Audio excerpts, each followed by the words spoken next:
everybody! Happy New Year! It's year 2020! And today I'm looking at a new-ish doll. She is huge!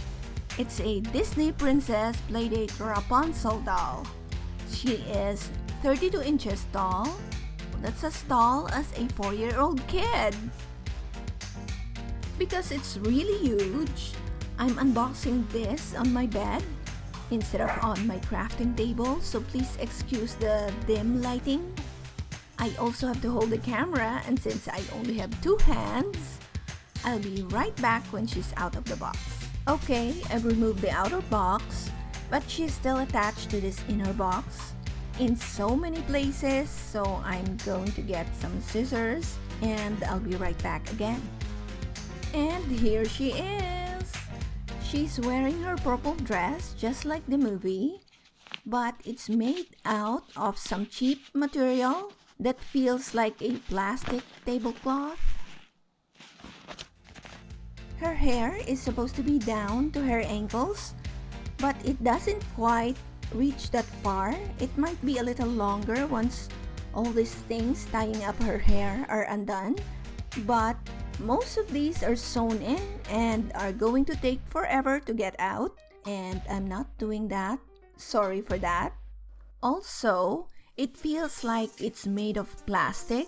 I don't think it's heat resistant. Let me know in the comments below if it is. So even with all this packaging, it still looks like she has split ends and it's all tangled, which never happened in the movie, by the way. And look where they put this hairbrush. It is attached to her hair. Oh, I can't relate. While we are talking about things that weren't in the movie, she has shoes on! In the movie, she was barefoot the entire time. So, they didn't give us Pascal, but they wasted money on shoes. Come on! She is supposed to be fully articulated. Her neck, shoulders, elbows, wrist, hips, and knees all move, but her ankles don't. That means she is just mostly articulated, not fully. This will make it harder for her to pose in different positions. For example, she can't kneel without falling over. Well, at least she can stand up straight on her own. Next, she is made of hard plastic all the way through.